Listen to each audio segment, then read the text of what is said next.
বিগত বছরে একটা প্রশ্ন এসেছিল, পরপর 100 বছরের মধ্যে কটা অড ডে আছে, সেটা তুমি কিভাবে বার করবে। আর একটা প্রশ্ন এসেছিল, 2038-এর ক্যালেন্ডার তুমি কবে আবার এটাকে রিইউজ করতে পারবে, রিপিট করতে পারবে।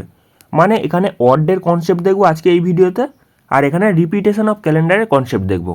চলো শুরু করা যাক। বেসিক্যালি অড ডের ক্ষেত্রে কী হয়ে যাচ্ছে দেখো, অড ডে জিনিসটা কি। যদি তোমাকে বলা হয় পরপর 10 দিনের মধ্যে কটা অড ডে আছে, সেক্ষেত্রে তুমি 10কে কী করবে, 7 দিয়ে ভাগ করবে। সেক্ষেত্রে 7 একে 7, তোমার এখানে ভাগশেষ পড়ে আছে কত, 3। ভাগশেষ এই 3টাই হয়ে যাচ্ছে তোমার এখানে অড ডে। যদি তোমাকে বলা হয় পরপর 100 দিনের মধ্যে কটা অড ডে আছে, সেক্ষেত্রে 100কে তুমি 7 দিয়ে ভাগ করে দেবে, যেটা তোমার ভাগশেষ পড়ে থাকবে সেইটাই হয়ে যাচ্ছে তোমার অড ডে। এখানে দেখো 7 একে 7, এখানে তোমার 3 পড়ে থাকছে আর একটা শূন্য আসছে, 4 সাথে কত যাচ্ছে 28। এখানে তোমার ভাগশেষ পড়ে আছে কত, 2। এই 2টাই হয়ে যাচ্ছে এখানে অড ডে। যদি তোমাকে বলা হয় পরপর 500 দিনের মধ্যে কটা অড ডে আছে, সেক্ষেত্রে তুমি এটাকে 7 দিয়ে ভাগ করে দেবে। সেক্ষেত্রে 7 সাথে 49, 1 পড়ে আছে আর 0 পড়ে আছে, 7 একে কত 7। এখানে তোমার ভাগশেষ পড়ে আছে 3, এই 3টাই হয়ে যাচ্ছে এখানে অড ডে। যদি তোমাকে বলা হয় 3000 দিনের মধ্যে কটা অড ডে আছে, সেক্ষেত্রে 7 দিয়ে ভাগ করে দেবে, ওই একই জিনিস। 4 সাথে কত হয়ে যাচ্ছে 28, এখানে পড়ে থাকছে তোমার 2 0, 7 দুগুণে কত হয়ে যাচ্ছে 14, 6 0, 27টে কত 56, এখানে তোমার পড়ে আছে কত 4। এই 4টাই হয়ে যাচ্ছে এখানে অড ডে। অড ডের কনসেপ্টটা কি, যেটা ভাগশেষ পড়ে আছে সেইটাই হয়ে যাচ্ছে তোমার অড ডে। যদি তোমাকে বলা হয় একটা নন লিপ ইয়ার, নর্মাল ইয়ারের ক্ষেত্রে অড ডে কটা হয়, সেক্ষেত্রে তুমি 365কে 7 দিয়ে ভাগ করে দেবে। সেক্ষেত্রে তোমার কী হয়ে যাচ্ছে 5 সাথে 35, এখানে তোমার পড়ে আছে 1 আর 5, 7 দুগুণে কত হয়ে যাচ্ছে 14। মানে তোমার একদিন অড ডে পড়ে থাকছে, 52 সপ্তাহ প্লাস একদিন হয়ে যাচ্ছে তোমার অড ডে। যদি বলা হয় লিপ ইয়ারের ক্ষেত্রে অড ডে কটা থাকে, সেক্ষেত্রে তুমি 366কে 7 দিয়ে ভাগ, তাহলে সেক্ষেত্রে কী হয়ে যাচ্ছে 5 সাথে 35, এখানে তোমার 1 পড়ে থাকছে আর এখানে 6 লেগে যাচ্ছে, 7 দুগুণে কত 14, 2 ভাগশেষ পড়ে আছে। এটা মোস্ট ইম্পর্ট্যান্ট, ভালো করে খেয়াল করো। একটা নর্মাল ইয়ারের ক্ষেত্রে তোমার অড ডে পড়ে আছে তোমার একটা, আর লিপ ইয়ারের ক্ষেত্রে অড ডে করা পড়ে আছে, 2টো পড়ে আছে। যদি তাহলে এরকমভাবে কনসেপ্টটা দেখো, সেক্ষেত্রে টোটাল 100 বছরের মধ্যে কটা অড ডে থাকবে, টোটাল 100 বছরের মধ্যে কটা অড ডে থাকবে, সেটা কীভাবে বার করে দেখো। এটা 2টো কেস আসতে পারে। একটা কেস আসতে পারে তোমার 1801 থেকে 1900 সাল পর্যন্ত, মানে এই 1900 সালটা এখানে নন লিপ ইয়ার। আর একটা কেস কী আসতে পারে তোমার এখানে 1901 থেকে 2000 সাল পর্যন্ত, দুটোই তো 100 বছর, বুঝতে পারছো। এখানে তোমার 2টো কেস হতে পারে। আচ্ছা, কেসটা বোঝার চেষ্টা করো। এখানে তোমার বেসিক্যালি 1801 থেকে যদি 1900-র মধ্যে চেক করি, সেক্ষেত্রে তোমার হয়ে যাচ্ছে 76টা তোমার নর্মাল ইয়ার, আর একটা তোমার চলে আসছে 24খানা লিপ ইয়ার। মানে নর্মাল ইয়ারের ক্ষেত্রে কটা অড ডে থাকে দেখলাম, একটা করে অড ডে থাকে। সেক্ষেত্রে তোমার কটা অড ডে থাকবে এখানে, 76খানা অড ডে থাকবে। আর লিপ ইয়ারের ক্ষেত্রে এখানে তোমার 2টো করে অড ডে থাকে, সেক্ষেত্রে এটাকে 2 দিয়ে গুণ করব, কত হয়ে যাচ্ছে 24 দুগুণে 48, 48 বসিয়ে দিলাম। মানে বেসিক্যালি অড ডে কি জিনিসটা কি, 7 দিয়ে ভাগ করার পর যেটা ভাগশেষ পড়ে থাকে সেইটাই হয়ে যাচ্ছে আমার এখানে অড ডে। আচ্ছা, আমি দুটোকে যদি যোগ করি, সেক্ষেত্রে লাস্টে 4 হয়ে যাচ্ছে, আর আগে চলে আসছে তোমার 12। মানে 124কে আমি কী করব, 7 দিয়ে ভাগ করব। তাহলে এখানে কী হয়ে যাচ্ছে, 124কে যদি আমি 7 দিয়ে ভাগ করি, সেক্ষেত্রে 7 একে 7, এখানে তোমার পড়ে থাকছে 5, আর এখানে 4, 7 সাথে কত 49, মানে এখানে তোমার ভাগশেষ পড়ে আছে 5। মানে 100 বছরের মধ্যে টোটাল 5টা অড ডে থাকতে পারে। আচ্ছা, লিপ ইয়ারের ক্ষেত্রে যদি আমি চেক করি, সেক্ষেত্রে কী হতে পারে, তোমার এখানে হতে পারে 75খানা নর্মাল ইয়ার, 75খানা নর্মাল ইয়ার, প্লাস এখানে 25খানা হতে পারে তোমার কি লিপ ইয়ার। আচ্ছা, এক্ষেত্রে কী হবে, 75 বছরের মধ্যে নর্মাল ইয়ারের ক্ষেত্রে একটা করে অড ডে থাকে, সেক্ষেত্রে 75, আর এখানে 25, মানে এখানে ইন্টু 2, মানে লিপ ইয়ারের ক্ষেত্রে 2টো অড ডে থাকে। তার মানে এখানে 25 দুগুণে কত যাচ্ছে 50, দুটোকে যোগ করলে কত যাচ্ছে 125। সেক্ষেত্রে 125কে তুমি কী করবে, 125কে 7 দিয়ে ভাগ করবে, তাহলে কত হয়ে যাচ্ছে? 7 একে 7, এখানে তোমার পড়ে থাকছে 5 আর একটা 5, মানে এখানে 7 7 49, পড়ে থাকছে তোমার কত? 6। একটা তোমার 100 বছরের মধ্যে কটা অর্ডে থাকতে পারে? 5টা থাকতে পারে, আবার 6টা থাকতে পারে। এইটা তোমার কারেক্ট অ্যান্সার হয়ে যাবে। বুঝতে পারছো? যদি তুমি 1 থেকে 100 বছরের মধ্যে তুমি দেখতে চাও, সেক্ষেত্রে তুমি কত দেখতে পাবে? 5টা অর্ডে, যেটা আমি প্রথমে বার করেছি।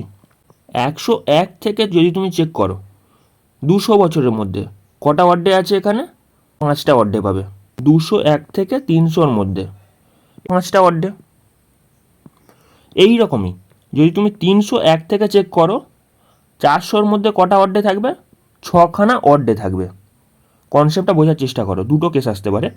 এটা যদি নর্মাল 100 বছরের মধ্যে শুধু বলে, শুধু 1 থেকে 100-র মধ্যে বলে, সেক্ষেত্রে 5টা অর্ডে হয়ে যাচ্ছে। আচ্ছা, যদি বলা হয় 200 বছরের মধ্যে কটা অর্ডে আছে, সেক্ষেত্রে এখানে 5 আর এখানে 5, তাহলে যোগ করলে কত হয়ে যাচ্ছে?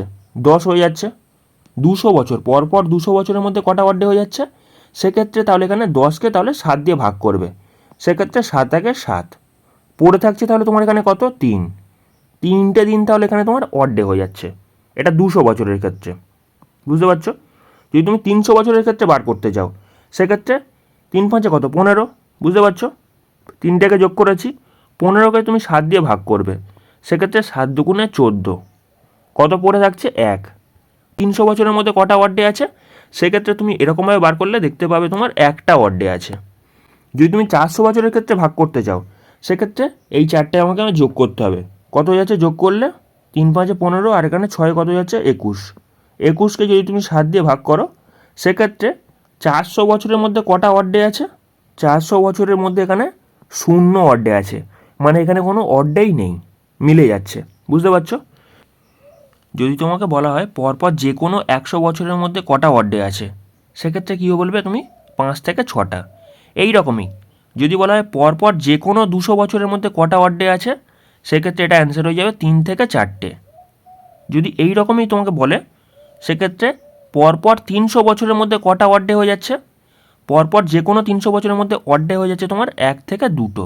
বুঝতে পারছো? আর যদি বলা হয় পরপর যে কোনো 400 বছরের মধ্যে কটা অর্ডে আছে, সেক্ষেত্রে তুমি কি বলবে? 0। যদি তোমাকে প্রশ্ন করে পরপর যে কোনো 100 বছরের মধ্যে কটা অর্ডে আছে, সেক্ষেত্রে তুমি কি বলবে? 5 থেকে 6টা। আর যদি তোমাকে বলা হয় পরপর যে কোনো 200 বছরের মধ্যে কটা অর্ডে আছে, তুমি কি বলবে? 3 থেকে 4টে। এটা মোস্ট ইম্পর্টেন্ট। যদি তোমাকে বলা হয় পরপর যে কোনো 300 বছরের মধ্যে কটা অর্ডে আছে, সেক্ষেত্রে তোমার অ্যান্সার হয়ে যাবে কত? 1 থেকে 2টো। যদি তোমাকে বলা হয় পরপর 400 বছরের মধ্যে যে কোনো 400 বছরের মধ্যে তোমার অর্ডে কটা আছে, 0খানা অর্ডে আছে। এটা মোস্ট ইম্পর্টেন্ট, এটা তোমরা লিখে রাখো। যদি তোমাকে বলা হয় 500 বছরের মধ্যে কটা অর্ডে আছে, সেক্ষেত্রে এটা কীভাবে বার করবে? এটাকে তুমি 400 দিয়ে ভাগ করে দেবে, যেটা তোমার ভাগশেষ পড়ে থাকবে সেইটাই আবার রিপিট হবে। বুঝতে পারছো? মানে তোমার এখানে 100 বছর অর্ডে পড়ে আছে, 100 এখানে ইয়ার অর্ডে পড়ে আছে। 100 বছরের ক্ষেত্রে কটা হয় আমরা দেখে নিয়েছি, 100 বছরের ক্ষেত্রে 5 থেকে 6টা হয়। এখানেও কী হবে? 5 থেকে 6টা হবে। ঠিক আছে? যদি বলে 600 বছরের ক্ষেত্রে কটা হবে, সেক্ষেত্রে তুমি এটাকেও 400 দিয়ে ভাগ করে দেবে, সেক্ষেত্রে 200 বছর অর্ডে পড়ে আছে। 200 বছরের ক্ষেত্রে কটা হবে, সেক্ষেত্রে 3 থেকে 4টে হবে। বুঝতে পারছো জিনিসটা কী হচ্ছে? রিপিট হবে, আবার এই রকমভাবে রিপিট হতে থাকবে। যদি বলে 700 বছরের মধ্যে কটা অর্ডে আছে, সেক্ষেত্রে তুমি 700কে কী করবে? 400 দিয়ে ভাগ করবে। ভাগ করার পর দেখতে পাবে এখানে 300 পড়ে আছে। 300 এখানে যেহেতু পড়ে আছে, সেহেতু এখানে কী হবে? কটা অর্ডে আছে? অর্ডে তোমার 1 থেকে 2টো হতে পারে। ঠিক আছে? যদি বলা হয় 800 বছরের ক্ষেত্রে কটা অর্ডে আছে, সেক্ষেত্রে 400 দিয়ে ভাগ করলে মিলে যাচ্ছে, সেক্ষেত্রে অর্ডের সংখ্যা কত হবে? 0। মানে কি, এখানে তোমার বেসিক্যালি যতই আসুক না কেন, যত সালই আসুক না কেন, তুমি শেষে কী করবে? 400 দিয়ে ভাগ করে দেবে, যেটা রিমাইন্ডার পড়ে থাকবে। খুব বেশি হলে রিমাইন্ডার কত পড়তে পারে? 1 আসতে পারে 100, 2 আসতে পারে 200, 3 আসতে পারে 300, আর একটা মিলে যেতে পারে। বেসিক্যালি যেটা যেমন আসবে সেরকম বসিয়ে দেবে, সেক্ষেত্রে তোমাদের অ্যান্সার চলে আসবে। বুঝতে পারছো? আশা করি অর্ডের কনসেপ্ট তোমরা বুঝতে পেরেছো। এখন আমরা রিপিটেশন অফ ক্যালেন্ডারের কনসেপ্ট শুরু করব। তার আগে একটা ছোট্ট কনসেপ্ট দেখে নাও। যদি তোমাকে বলা হয় 1 জানুয়ারি 2021 সোমবার হয়, সেক্ষেত্রে এর 1 বছর পরে কী বার হবে, অর্থাৎ 1 জানুয়ারি 2022 এটা তোমার কী বার হবে, এটা বেসিক্যালি একদিন এগোবে, মানে এখানে +1 হবে, মানে এখানে মঙ্গলবার হচ্ছে। এটা কিভাবে হচ্ছে, এখানে দেখো 365 দিন বছরে থাকছে। কারণটা কি, এখানে দেখো 2021টা নর্মাল বছর, 2021টা কী হচ্ছে নর্মাল ইয়ার, সেক্ষেত্রে এটাকে 7 দিয়ে ভাগ করে দাও, সেক্ষেত্রে তোমার 5 7 35, এখানে তোমার 1 5 পড়ে আছে, 7 দুগুণে কত 14, এখানে তোমার 1 পড়ে আছে ভাগশেষ, মানে এখানে 364 দিন যদি থাকতো তাহলে সোমবারই হতো, এখানে একটা অড ডে পড়ে আছে, যার কারণে একদিন বেড়ে এটা মঙ্গলবার হয়েছে। বুঝতে পারছো, এখানে জাস্ট +1 হয়েছে, জাস্ট +1। এরপরে যদি 1 জানুয়ারি 2023 এটা কী বার হবে, এটা বেসিক্যালি হয়ে যাচ্ছে তোমার একদিন এগোচ্ছে, মানে এটা হয়ে যাচ্ছে তোমার বুধবার। আচ্ছা, এর 1 বছর পরে কী বার হবে, অর্থাৎ 1 জানুয়ারি 2024 এটা কী বার হবে, এটা তোমার হয়ে যাচ্ছে বৃহস্পতিবার। বুঝতে পারছো। আচ্ছা, এখানে দেখো 2024 এটা লিপ ইয়ার, কিন্তু এখানে যদি বোঝার চেষ্টা করো 2024-এর লিপ ইয়ারটা এখনও আসেনি, যার কারণে এটা বৃহস্পতিবার হচ্ছে। কিন্তু যদি তোমাকে বলা হয় 1 জানুয়ারি 2025 এটা কী বার হবে, এটা তোমার বেসিক্যালি 2 দিন এগোবে। কেন 2 দিন এগোবে, এখানে তোমার বেসিক্যালি লিপ ইয়ারে 2024-এর যে ফেব্রুয়ারি মাসটা, 2024-এর যে ফেব্রুয়ারি মাসটা এখানে ইনক্লুড হয়ে যাচ্ছে, মানে একদিন অ্যাড হয়ে যাচ্ছে, তাহলে এটা কী হয়ে যাবে, এটা শনিবার হয়ে যাচ্ছে। বুঝতে পারছো, মানে যখন এখানে লিপ ইয়ারের কনসেপ্ট আসবে সেক্ষেত্রে 2 দিন এগোবে, আর যদি নর্মাল ইয়ার থাকে সেক্ষেত্রে তোমার একদিন এগোবে। বুঝতে পারছো। লিপ ইয়ারের ক্ষেত্রে কী হয়, 52 উইক প্লাস এখানে 2টো অড ডে থাকে। যদি তোমাকে বলা হয় 1 জানুয়ারি 2010 এটা যদি তোমার শুক্রবার হয়, সেক্ষেত্রে এই বছরের শেষ দিন অর্থাৎ 31শে ডিসেম্বর 2010 এটা কী বার হবে, এটা বেসিক্যালি ওই সেম দিনই হবে, এটা কী হবে শুক্রবারই হবে। বেসিক্যালি কোনো নর্মাল ইয়ারের ক্ষেত্রে প্রথম দিন যেভাবে শুরু হয় শেষ দিনও কিন্তু সেম বারই হয়, ঠিক আছে। আচ্ছা, তাহলে 1 জানুয়ারি 2011 এটা তোমার তাহলে একদিন এগোচ্ছে, অর্থাৎ এখানে শনিবার হচ্ছে। বুঝতে পারছো, এটা জাস্ট কন্ডিশনাল কোশ্চেন। আচ্ছা, এই বছরের শেষ দিন কী বার হবে, এই বছরের শেষ দিন কিন্তু ওই একইবারই হবে, 31শে ডিসেম্বর 2011 এটা বেসিক্যালি হয়ে যাচ্ছে ওই একই দিন, মানে শনিবার। আচ্ছা, তাহলে এর একদিন পরে অর্থাৎ 1 জানুয়ারি 2012 এটা কী বার হবে, এটা বেসিক্যালি হয়ে যাচ্ছে তোমার তাহলে রবিবার। বুঝতে পারছো, জাস্ট একদিন এগোচ্ছে।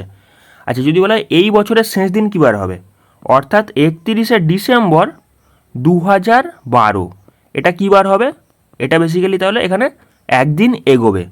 একদিন এগোনোর কারণটা কি, এর মাঝখানে 2012-র কী পড়ে যাচ্ছে, ফেব্রুয়ারি মাস 29 দিন, ফেব্রুয়ারি মাস 29 দিন পড়ার কারণে এটা কী হয়ে যাচ্ছে তোমার একদিন এগোচ্ছে, এটা কী হচ্ছে সোমবার। বেসিক্যালি ডেটের কনসেপ্টটা তোমরা বোঝার চেষ্টা করো। একটা নর্মাল ইয়ারের ক্ষেত্রে প্রথম দিন যেবার হয় শেষ দিনও কিন্তু সেমবারই হয়। যেমন এখানে দেখো 2013 একটা নর্মাল ইয়ার, এই বছরের প্রথম দিন ধরে নিয়েছি সোমবার, তাহলে এই বছরের শেষ দিন কী বার হবে, ওই একই দিনই হবে, সোমবারই হবে। এর ঠিক একদিন পরে অর্থাৎ 1 জানুয়ারি 2014 এটা কী বার হবে, তাহলে এটা তোমার হয়ে যাচ্ছে বেসিক্যালি একদিন পরে কী হবে, মঙ্গলবার। আচ্ছা, এই বছরে শুরু হয়েছে মঙ্গলবার দিয়ে 1 জানুয়ারি 2014, এটা তো নর্মাল ইয়ার, তাহলে এই বছরের শেষ দিন কী বার হবে, এটাও তোমার হয়ে যাবে মঙ্গলবার। এর ঠিক একদিন পরে অর্থাৎ 1 জানুয়ারি 2015 এটা কী হয়ে যাচ্ছে, এটা তোমার হয়ে যাচ্ছে বুধবার। আচ্ছা, এই বছরের শেষ দিন কী বার হবে, এটা নর্মাল ইয়ার, যার কারণে এই বছরে কী হয়ে যাবে তোমার শেষ দিনও বুধবারই হবে। এর ঠিক একদিন পরে অর্থাৎ 1 জানুয়ারি 2016 এটা কী বার হয়ে যাচ্ছে, বৃহস্পতিবার, বৃহস্পতিবার। আচ্ছা, এই বছরের শেষ দিন কী বার হবে, এই বছরের শেষ দিন যদি বোঝার চেষ্টা করো এই 1 জানুয়ারি 2016 এর পর থেকে 29 ফেব্রুয়ারি এর মাঝখানে পড়বে। বুঝতে পারছো, 29 ফেব্রুয়ারি এর মাঝখানে পড়ার কারণে আরও একটা দিন পিছিয়ে যাবে। তাহলে এটা কি হয়ে যাবে, শেষ দিন শুক্রবার হয়ে যাচ্ছে। বুঝতে পারছো, শুক্রবার হয়ে যাচ্ছে। আর এর ঠিক একদিন পরে, 1 জানুয়ারি 2017 এটা হয়ে যাচ্ছে তোমার শনিবার। 2017 যদি শনিবার হয়, সেক্ষেত্রে এই বছর 2017 এটা একটা নর্মাল ইয়ার। সেক্ষেত্রে এই বছরের শেষ দিন কী বার হবে, শনিবারই হবে। বছরের প্রথম দিন যেবার হয়, শেষ দিন সেমবার হয়। এটা কোন ইয়ারের ক্ষেত্রে, নর্মাল ইয়ারের ক্ষেত্রে। যদি বোঝার চেষ্টা করো, প্রথম দিন যা, শেষ দিনও কিন্তু সেম। সেক্ষেত্রে এখানে কী হয়ে যাচ্ছে, +0। যদি 1 বছর পরে যাও, সেক্ষেত্রে কী হয়ে যাচ্ছে, +1 হয়ে যাচ্ছে। বুঝতে পারছো। যদি তুমি একটা লিপ ইয়ারের ক্ষেত্রে যাও, সেক্ষেত্রে প্রথম দিন যেবার হচ্ছে, শেষ দিন কিন্তু একদিন এগোচ্ছে, এখানে তোমার +1 হয়ে যাচ্ছে। তার মানে বোঝার চেষ্টা করো, 1 জানুয়ারি 2016 এটা যদি তোমার বৃহস্পতিবার হয়, এর 1 বছর পরে কী বার হবে, এর 1 বছর পরে অর্থাৎ 1 জানুয়ারি 2017 এটা তোমার শনিবার হবে। অর্থাৎ এখানে +2 হয়ে যাচ্ছে। এতক্ষণ আমরা বছরের প্রথম দিন আর শেষ দিন নিয়ে আলোচনা করছিলাম। এখন আমরা বছরের মাঝখানের কিছু ডেট নিয়ে আলোচনা করব। চলো শুরু করা যাক। 23শে মার্চ 1931 এটা যদি সোমবার হয়, 23শে মার্চ 1932 এটা কী বার হবে? বেসিক্যালি বোঝার চেষ্টা করো, এখানে তোমাকে দুটো জিনিস খেয়াল রাখতে হবে। কত বছর এগোচ্ছে সেটা খেয়াল রাখতে হবে। এখানে দেখো 1931 থেকে 1932 হয়েছে, মানে এখানে +1 হয়েছে, 1 বছর এগিয়েছে। আরেকটা জিনিস খেয়াল রাখতে হবে কি, কোন সালের ফেব্রুয়ারি মাস এর মধ্যে পড়ছে। এখানে দেখো 1931-এর ফেব্রুয়ারি মাস এর মধ্যে পড়ছে না, কারণ কি এটা মার্চ থেকে শুরু হচ্ছে। 1932-এর ফেব্রুয়ারি মাস এর মধ্যে পড়ছে। এখানে দেখো 1932 এটা একটা লিপ ইয়ার, সেক্ষেত্রে কী হবে, +1 হয়ে যাবে। মানে এখানে টোটাল +2 হয়ে যাচ্ছে। সোমবারের সাথে যদি +2 করা হয়, সেক্ষেত্রে মঙ্গলবার, বুধবার, এখানে তোমার বুধবার কারেক্ট অ্যান্সার হয়ে যাচ্ছে। বুঝতে পারছো। আচ্ছা, 7 অক্টোবর 2012 এটা যদি রবিবার হয়, 7 অক্টোবর 2013 এটা কী বার হবে? এখানে দেখো কার ফেব্রুয়ারি পড়ছে, 2012-র ফেব্রুয়ারি কি পড়ছে এর মধ্যে? এটা তো অক্টোবর থেকে শুরু হচ্ছে। এখানে 2013-র ফেব্রুয়ারি পড়ছে। 2013-র ফেব্রুয়ারি পড়ার কারণে এখানে তোমার কোনো লিপ ইয়ার নয় 2013, সেক্ষেত্রে এটা নর্মাল ইয়ার, +0 হয়ে যাচ্ছে। আর এখানে দেখো 1 বছর এগোচ্ছে, সেক্ষেত্রে +1 হয়ে যাচ্ছে। 1 বছর এগোনোর কারণে +1 হয়ে যাচ্ছে। সেক্ষেত্রে এটা রবিবার থেকে +1 করলে কী বার হবে? সোমবার হয়ে যাবে। সোমবার তোমার কারেক্ট অ্যান্সার হয়ে যাচ্ছে। আচ্ছা, 15 এপ্রিল 2008 এটা যদি বুধবার হয়, তাহলে 15 এপ্রিল 2007 এটা কী বার হবে? এখানে দেখো 1 বছর এগোচ্ছে, 2008 থেকে 2007 হচ্ছে। এখানে 1 বছর এগোচ্ছে, মানে -1 হয়ে যাচ্ছে। আর এখানে আরেকটা জিনিস খেয়াল করো, কোন বছরের ফেব্রুয়ারি মাস এর মধ্যে পড়ছে। এখানে দেখো 2008-এর ফেব্রুয়ারি মাস এর মধ্যে পড়ছে, যার কারণে কী হবে, -1 হয়ে যাবে। আরও -1 আরও হয়ে গেলে কী হবে, -2 হয়ে যাচ্ছে। যদি বুধবারের থেকে -2 করা হয়, সেক্ষেত্রে কী হবে, বুধবার থেকে যদি -2 করা হয়, সেক্ষেত্রে এটা অ্যান্সার হবে তোমার সোমবার। 22 জুলাই 2016 এটা যদি শুক্রবার হয়, তাহলে 22 জুলাই 2017 1 বছর পরে এটা কী বার হবে? এখানে দেখো 2016-র কিন্তু ফেব্রুয়ারি মাস এর মধ্যে পড়ছে না, 2017-র ফেব্রুয়ারি মাস এর মধ্যে পড়ছে। সেক্ষেত্রে এটা নন লিপ ইয়ার, এখানে +0 হয়ে যাচ্ছে। আর এখানে দেখো 1 বছর এগোচ্ছে, মানে 1 বছর এগোলে কী হবে, +1 হয়ে যাবে। সেক্ষেত্রে তোমার এখানে যদি শুক্রবারের সাথে +1 করা হয়, শনিবার কারেক্ট অ্যান্সার হয়ে যাচ্ছে। 16 নভেম্বর 1971 এটা যদি শনিবার হয়, তাহলে 16 নভেম্বর 1972 এটা কী বার হবে? এখানে দেখো 1 বছর এগোচ্ছে, 1 বছর এগোনোর কারণে কী হবে, +1 হয়ে যাচ্ছে। আর এখানে দেখো কোন বছরের ফেব্রুয়ারি মাস এর মধ্যে পড়ছে। 1971-এর ফেব্রুয়ারি মাস এর মধ্যে পড়ছে না, 1972-এর ফেব্রুয়ারি মাস এর মধ্যে পড়ছে। সেক্ষেত্রে +1 আরও অ্যাড হয়ে যাচ্ছে। সেক্ষেত্রে কী হবে, +2 করলে কত হবে, শনিবারের থেকে +2 করলে এটা সোমবার হয়ে যাবে। বুঝতে পারছো কী ঘটনাটা ঘটছে, কোথায় +1 হচ্ছে, কোথায় +2 হচ্ছে। কার ফেব্রুয়ারি মাস পড়ছে সেটা দেখতে হবে, কোন বছরের ফেব্রুয়ারি মাস এর মধ্যে পড়ছে। যদি লিপ ইয়ারের ফেব্রুয়ারি মাস এর মধ্যে পড়ে, যদি লিপ ইয়ারের ফেব্রুয়ারি মাস এখানে পড়ে, সেক্ষেত্রে +1 হবে। আর 1 বছর এগোলে সেক্ষেত্রে +1 হবে। বুঝতে পারছো। ভালো করে কনসেপ্টটা বোঝার চেষ্টা করো। এখানে বলেছে 1 জানুয়ারি 2013 সোমবার, এটা হলে 1 জানুয়ারি 2014 এটা মঙ্গলবার হবে। কারণটা কি? এই এক বছরের মধ্যে কার ফেব্রুয়ারি মাস এর মধ্যে পড়ছে? 2013 ফেব্রুয়ারি মাস এর মধ্যে পড়ছে। আর 2013টা এখানে নর্মাল ইয়ার, সেক্ষেত্রে তোমার +1 হয়ে যাচ্ছে। এরপরেও কিন্তু সেম জিনিস, 2014টা এখানে নর্মাল ইয়ার, সেক্ষেত্রে 2014 থেকে 2015 মাঝখানে এখানে ফেব্রুয়ারি মাস পড়ছে 2014, এখানে তোমার +1 হয়ে যাচ্ছে, নর্মাল ইয়ার, বুঝতে পারছো? তারপরেও কিন্তু সেম জিনিস, 2015 থেকে 2016 মাঝখানে +1 হচ্ছে। কারণটা কি? এখানে 2015 ফেব্রুয়ারি মাস এর মধ্যে পড়ছে আর এটা নর্মাল ইয়ার, সেক্ষেত্রে +1 হচ্ছে। কিন্তু যখন 2016 থেকে 17তে যাচ্ছ, সেক্ষেত্রে কোন বছরের ফেব্রুয়ারি মাস হচ্ছে? এখানে 2016 ফেব্রুয়ারি মাস এখানে পড়ছে, সেক্ষেত্রে তোমার +2 হয়ে যাচ্ছে। +2 হয়ে গিয়ে এখানে শনিবার হয়ে যাচ্ছে। এটা যদি বৃহস্পতিবার হয়, এটা তোমার শনিবার হয়ে যাচ্ছে, মানে +2 হয়ে যাচ্ছে। আচ্ছা, তারপরে যদি চেক করো 2017 থেকে 2018-র মধ্যে, এখানে কিন্তু 2017 ফেব্রুয়ারি মাস পড়ছে। 2017 ফেব্রুয়ারি মাস পড়ার কারণে এটা নর্মাল ইয়ার, সেক্ষেত্রে +1 হয়েছে। এরপরেও কিন্তু সেম জিনিস, 2018 থেকে 2019-এর মধ্যে কী হয়েছে? +1 হয়েছে। কারণ কি? 2018 ফেব্রুয়ারি মাস এখানে পড়ছে আর এটা নর্মাল ইয়ার। এরপরে যদি চেক করে দেখো, এখানে 2020, মানে এখানে যদি দেখো 2019 থেকে 2020-র মধ্যে কার ফেব্রুয়ারি মাস পড়ছে? এখানে তোমার 2019-এর ফেব্রুয়ারি মাস পড়ছে, সেক্ষেত্রে তোমার একদিন এগোচ্ছে, মানে মঙ্গলবার হয়ে যাচ্ছে। 1 জানুয়ারি 2020 এটা যদি মঙ্গলবার হয়, তাহলে এখানে এক বছর পরে 2021-এর মধ্যে, 1 জানুয়ারি 2020 থেকে 1 জানুয়ারি 2021-এর মধ্যে কার ফেব্রুয়ারি মাস পড়ছে? 2020-র ফেব্রুয়ারি মাস এখানে পড়ছে। 2020-র ফেব্রুয়ারি মাস এখানে পড়ার কারণে সেক্ষেত্রে কী হয়ে যাচ্ছে? সেক্ষেত্রে তোমার +2 হয়ে যাচ্ছে, বুঝতে পারছো? কোথায় +1 হচ্ছে, কোথায় +2 হচ্ছে, বুঝতে পারছো? যেখানে তোমার লিপ ইয়ার চলে আসবে সেখানে +2 হবে, আর যেখানে নর্মাল ইয়ার হবে সেখানে +1 হবে। এখানে দেখো 2021 থেকে 2022-এর মধ্যে এখানে কি হয়েছে? +1 হয়েছে। কারণটা কি? এখানে দেখো 2021টা তোমার নর্মাল ইয়ার। তারপরে যদি চেক করে দেখো, সেক্ষেত্রে তোমার এখানে তোমার 2022 থেকে 23-এর মধ্যে +1 হয়েছে। কারণটা কি? 2022টা এখানে নর্মাল ইয়ার। কোন বছরের ফেব্রুয়ারি মাস পড়ছে সেটা তোমাকে দেখতে হবে। তারপরে তুমি চেক করে দেখো, 1 জানুয়ারি 2023 থেকে 2024 এখানে কোন বছরের ফেব্রুয়ারি মাস পড়ছে? এখানে 2023-এর ফেব্রুয়ারি মাস এখানে পড়ছে, সেক্ষেত্রে এখানে কী হয়েছে? +1 হয়েছে। কিন্তু যদি তুমি চেক করো 2024 থেকে 2025-এর মধ্যে, সেখানে +2 হয়েছে। কারণটা কি? এখানে 2024-এর ফেব্রুয়ারি মাস এখানে পড়ছে। তারপরে যদি চেক করো 2025 থেকে 2026-এর মধ্যে, এখানে তোমার একদিন এগোচ্ছে, 2025টা এখানে নর্মাল ইয়ার। বিগত বছরে একটা প্রশ্ন এসেছিল, 2038-এর ক্যালেন্ডার তুমি আবার কবে রিইউজ করতে পারবে? এটা কিভাবে করবে? বেসিক্যালি কোনো ইয়ার দিলে লাস্টের দুটো সংখ্যাকে তুমি 4 দিয়ে ভাগ করবে।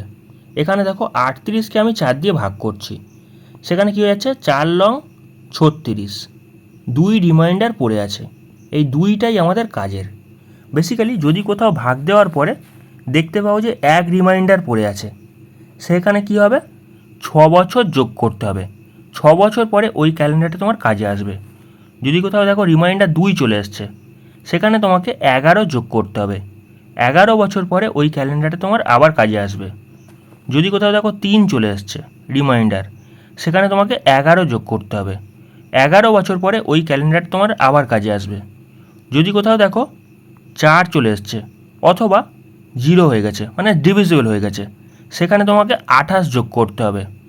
28 যোগ করলে তোমার 28 বছর পরে ওই ক্যালেন্ডার তোমার আবার কাজে আসবে।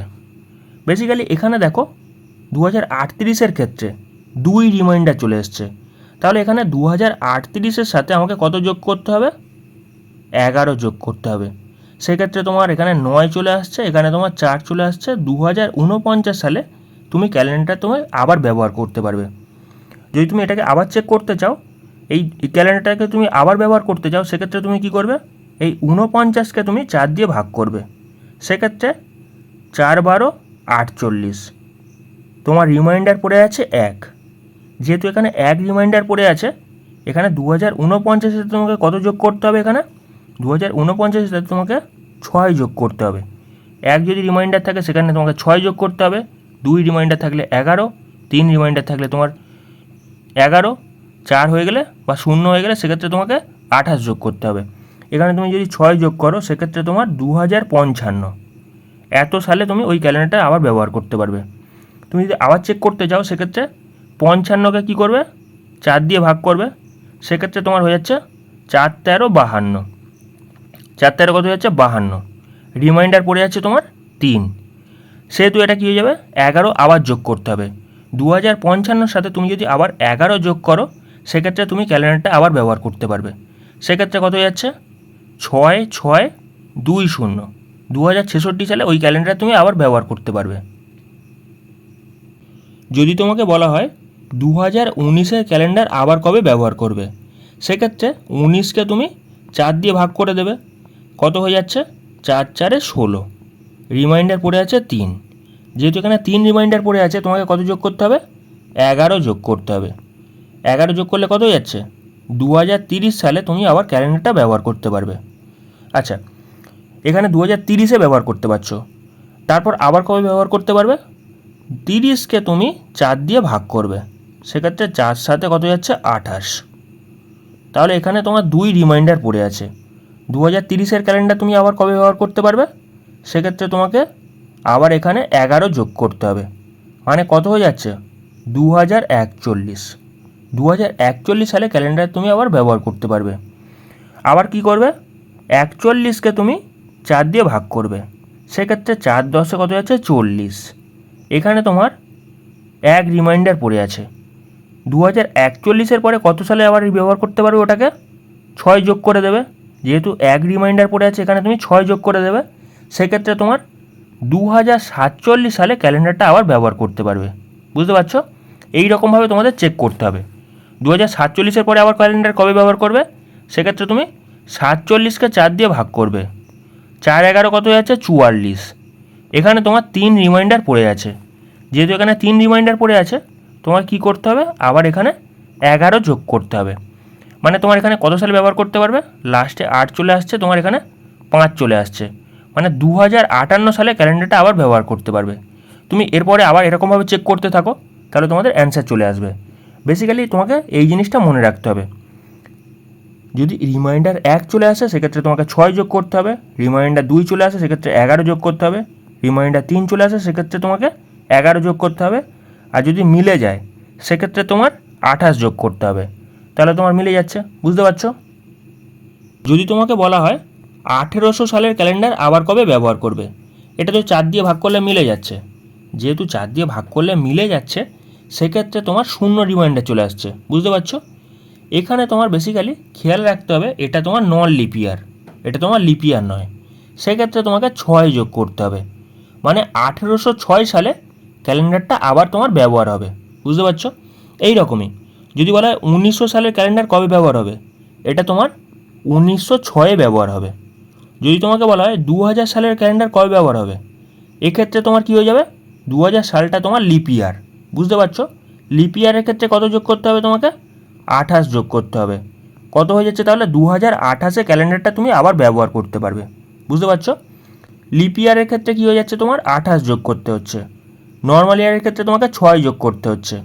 এখানে যদি সেঞ্চুরি ইয়ার চলে আসে 1800 বা 1900, সেক্ষেত্রে তোমার রিমাইন্ডার 0 চলে আসছে, সেখানেও তোমাকে 6 যোগ করতে হচ্ছে, এটা খেয়াল রাখবে। যদি তোমাকে বলা হয় 2021-এর ক্যালেন্ডার আবার কবে ব্যবহার করবে, সেক্ষেত্রে এখানে দেখো 4 5-এ 20, 1 ভাগশেষ পড়ে আছে, যদি 1 ভাগশেষ থাকে সেক্ষেত্রে তোমাকে 6 যোগ করতে হবে, +6 করলে তোমার কত হয়ে যাচ্ছে তোমার 2027, ওই ক্যালেন্ডার 2027-এ আবার ব্যবহার হবে। এখানে তোমার 4 6 24, 3 রিমাইন্ডার পড়ে আছে, যেহেতু 3 রিমাইন্ডার পড়ে আছে সেখানে তোমাকে কী করতে হবে 11 যোগ করতে হবে, 11 যোগ করলে কত হয়ে যাচ্ছে তোমার 2038, 38 সালে আবার ক্যালেন্ডার তুমি ব্যবহার করতে পারবে। এই রকমই 38কে তুমি 4 দিয়ে ভাগ করো, সেক্ষেত্রে তোমার কত রিমাইন্ডার চলে আসছে 2 রিমাইন্ডার চলে আসছে, 4 লং 36, 2 রিমাইন্ডার চলে আসছে। যদি 2 রিমাইন্ডার চলে আসে সেক্ষেত্রে তোমাকে আবার 11 যোগ করতে হবে, মানে 2049-এ ক্যালেন্ডারটা তুমি আবার ব্যবহার করবে। এখানে দেখো 4 12 48, 1 রিমাইন্ডার পড়ে আছে, যেহেতু 1 রিমাইন্ডার পড়ে আছে তোমাকে এখানে 6 যোগ করতে হবে, সেখানে কী হয়ে যাবে তোমার 2055 সালে ক্যালেন্ডারটা আবার ব্যবহার করতে পারবে। বুঝতে পারছো, এই রকম ঘটনাটা চলতে থাকবে। কিন্তু যদি তোমাকে বলা হয় 2024-এর ক্যালেন্ডার তুমি কবে ব্যবহার করবে, সেক্ষেত্রে তোমাকে 28 যোগ করতে হবে। লিপ ইয়ার, বুঝতে পারছো, লিপ ইয়ারের ক্ষেত্রে তোমাকে 28 যোগ করতে হয়, তুমি এত সালে ক্যালেন্ডারটা আবার ব্যবহার করতে পারবে। লাস্টে 2, এখানে তোমার আগে চলে আসছে 5, মানে 2052 সালে ক্যালেন্ডারটা তুমি আবার ব্যবহার করতে পারবে। ক্যালেন্ডারের রিপিটেশনের কোশ্চেন যদি বুঝতে চাও, কোথাও 6 যোগ করছি, কোথাও 11 যোগ করছি, কারণটা যদি বোঝার চেষ্টা করো তাহলে তুমি বুঝতে পারবে। এখানে দেখো 1 জানুয়ারি 2013, এটা যদি সোমবার হয়, কোন বছর শুরু হচ্ছে সোমবার দিয়ে সেটা আমাকে চেক করতে হবে। তোমাকে আরেকটা জিনিস খেয়াল রাখতে হবে। কি খেয়াল রাখতে হবে? নর্মাল ইয়ারের ক্যালেন্ডার তোমার নর্মাল ইয়ারেই চলবে, লিপ ইয়ারের ক্যালেন্ডার লিপ ইয়ারেই চলবে। তুমি কোথাও উল্টে পাল্টে দেবে, সেক্ষেত্রে তোমার চলবে না, বুঝতে পারছো। নর্মাল ইয়ারের ক্ষেত্রে কী হয়, 28 দিনে ফেব্রুয়ারি মাস হয়, সেক্ষেত্রে তোমার 28 দিনেই ফেব্রুয়ারি মাস খুঁজতে হবে, ঠিক আছে। আর লিপ ইয়ারের ক্ষেত্রে তোমাকে কী করতে হবে, লিপ ইয়ারই দিতে হবে, তবে তোমার ক্যালেন্ডার কাজে লাগবে। এখানে দেখো 1 জানুয়ারি 2013, এটা যদি সোমবার হয়, সেক্ষেত্রে কোন বছর, কোন নর্মাল ইয়ার তোমার শুরু হচ্ছে সোমবার দিয়ে সেটা আমাকে চেক করতে হবে। এখানে দেখো 2013, এটা নর্মাল ইয়ার, সেক্ষেত্রে 1 বছর পরে কী বার হচ্ছে, মঙ্গলবার। তারও 1 বছর পরে কী বার হচ্ছে, বুধবার। তারও 1 বছর পরে কী বার হচ্ছে, বৃহস্পতিবার। তারও 1 বছর পরে কী বার হচ্ছে, শনিবার। তারও 1 বছর পরে কী হচ্ছে, রবিবার। তারও 1 বছর পরে যদি ভালো করে খেয়াল করো, এখানে সোমবার দিয়ে দিন শুরু হয়েছিল, এখানে সোমবার দিয়ে দিন শুরু হচ্ছে, মানে 2013 ক্যালেন্ডারটা আমি কবে ব্যবহার করতে পারবো, 2019-এ ব্যবহার করতে পারবো। মানে এখানে 6 বছর পরে ক্যালেন্ডারটা আবার ব্যবহার করতে পারবো। 2013 ক্যালেন্ডার 2019-এ ব্যবহার করতে পারবো, মানে 6 বছর পরে আবার ব্যবহার করতে পারবো। যদি আমি 2014-র ক্ষেত্রে দেখি, সেক্ষেত্রে মঙ্গলবার দিয়ে দিন শুরু হচ্ছে, তাই তো, মঙ্গলবার দিয়ে দিন শুরু হচ্ছে, সেক্ষেত্রে কোথায় মঙ্গলবার দিয়ে দিন শুরু হচ্ছে আমাকে চেক করতে হবে। এখানে যদি চেক করে করে আসো, সেক্ষেত্রে দেখতে পাবে 2020-তে মঙ্গলবার দিয়ে দিন শুরু হচ্ছে, কিন্তু 2020-টা একটা লিপ ইয়ার। 2020 যদি লিপ ইয়ার হয়, সেক্ষেত্রে আমি নর্মাল ইয়ারের ক্যালেন্ডার লিপ ইয়ারে কাজে লাগাতে পারবো, লাগাতে পারবো না। সেক্ষেত্রে আমাকে কি করতে হবে, সেক্ষেত্রে আমাকে বেসিক্যালি ক্যালেন্ডার চেঞ্জ করতে হবে, মানে আবার পরে কোথায় আছে চেক করতে হবে। সেক্ষেত্রে এর পরের বছর চেক করব, তারপরের বছর চেক করব, এরকম করে করে দেখব কোথায় মঙ্গলবার দিয়ে দিন শুরু হচ্ছে নর্মাল ইয়ার। সেক্ষেত্রে যদি এরকমভাবে চেক করে করে আসি, সেক্ষেত্রে দেখতে পাবো 2025-এ মঙ্গলবার দিয়ে দিন শুরু হচ্ছে, 2025-এ মঙ্গলবার দিয়ে দিন শুরু হচ্ছে। সেক্ষেত্রে যদি বোঝার চেষ্টা করো কত বছর হয়ে গেল, 2014 থেকে 2025, এখানে তোমার 11 বছর অ্যাড হয়ে গেল। মানে রিমাইন্ডার যদি 2 পড়ে থাকে, সেক্ষেত্রে তোমাকে 11 যোগ করতে হবে। 11 দিন, মানে 11 বছর পরে ক্যালেন্ডারটা তোমার আবার কাজে লাগবে। তারপরে যদি আবার চেক করো 2015 ক্যালেন্ডার, সেক্ষেত্রে বুধবার দিয়ে দিন কোথায় শুরু হচ্ছে সেটা আমাকে চেক করতে হবে। এরকমভাবে চেক করে করে যদি আসো, সেক্ষেত্রে যদি ভালো করে খেয়াল করো, দেখতে পাবে এখানে বুধবার হয়েছে 2026-এর তোমার 1 জানুয়ারি, সেক্ষেত্রে তোমার এখানেও 11 বছর অ্যাড করতে হচ্ছে, বুঝতে পারছো। কারণটা কি, কোথায় সোমবার দিয়ে দিন শুরু হচ্ছে সেটা আমাকে চেক করতে হচ্ছে। এখানে দেখো বুধবার দিয়ে দিন শুরু হচ্ছে, এখানেও বুধবার দিয়ে দিন শুরু হচ্ছে, তাহলে এখানে তোমার 11 বছর কেন যোগ করছি, 6 বছর কেন যোগ করছি, তোমরা আশা করি বুঝতে পেরে গেছো। 1972 সালের ক্যালেন্ডার তুমি আবার কবে ব্যবহার করবে, সেক্ষেত্রে দেখো 72টা একটা লিপ ইয়ার, সেক্ষেত্রে কত যোগ করতে হবে, 28 যোগ করতে হবে। যদি 28 যোগ করি 72-এর সাথে, 2000 সালে ক্যালেন্ডারটা তুমি আবার ব্যবহার করতে পারবে। কিন্তু যদি এরকম কেস হয় 1872 চলে আসে, সেক্ষেত্রে তুমি কত যোগ করবে, 28 যদি যোগ করো, এখানে 72টা লিপ ইয়ার, সেক্ষেত্রে যদি তুমি 28 যোগ করো, কত সাল চলে আসছে, এটা তোমার চলে আসছে 1900 সাল। 1900 সাল কি লিপ ইয়ার, এটা তো একটা নর্মাল ইয়ার, এটা 400 দিয়ে ভাগ করলে তো মেলে না। সেক্ষেত্রে তোমার কি হয়ে যাচ্ছে, এটা নর্মাল ইয়ার হওয়ার কারণে লিপ ইয়ারের ক্যালেন্ডার নর্মাল ইয়ারে আমি ব্যবহার করতে পারবো না। আমাকে কি করতে হবে, এখানে আরও পরে যেতে হবে। মানে তোমাকে আরও পরে যদি যাই, সেক্ষেত্রে 40 যোগ করতে হবে। এই সব কেসের ক্ষেত্রে কী করতে হবে, 40 যোগ করতে হবে। যদি আমি 40 যোগ করি, সেক্ষেত্রে ক্যালেন্ডারটা আবার কবে ব্যবহার হবে, 1912 সালে ক্যালেন্ডারটা আবার ব্যবহার হবে, বুঝতে পারছো। ধরো এই রকম কেস চলে এসছে, 1992 ক্যালেন্ডার তুমি আবার কবে ব্যবহার করবে, সেক্ষেত্রে 92টা একটা লিপ ইয়ার, কত যোগ করবে, 28 যোগ করবে। যোগ করলে কত হয়ে যাচ্ছে তোমার, 2020 সালে ক্যালেন্ডারটা তুমি ব্যবহার করতে পারবে, কোনো অসুবিধা নেই। এখানে দেখো 2000 সাল, এর মাঝখানে যে পড়বে 2000 সাল, 2000 সালটা তোমার লিপ ইয়ার, বুঝতে পারছো? কিন্তু যদি তোমাকে জিজ্ঞাসা করে 1892 এর ক্যালেন্ডার তুমি আবার কবে ব্যবহার করবে, সেক্ষেত্রে ভালো করে খেয়াল করো, এই 1892 থেকে যদি আমি 28 যোগ করি, এর মাঝখানে কি পড়ে যাচ্ছে, এর মাঝখানে তোমার 1900 সাল পড়ে যাচ্ছে। 1900 সালটা তো লিপ ইয়ার নয়, এটা তো নর্মাল ইয়ার। সেক্ষেত্রে তোমাকে কত যোগ করতে হবে, এখানেও তোমাকে 40 যোগ করতে হবে। কত হয়ে যাবে তাহলে এটা? 1932 তুমি ক্যালেন্ডারটা আবার ব্যবহার করতে পারবে, বুঝতে পারছো? যদি মাঝখানে 1900 সাল পড়ে যায়, সেক্ষেত্রে তোমাকে 40 যোগ করতে হবে, বুঝতে পারছো?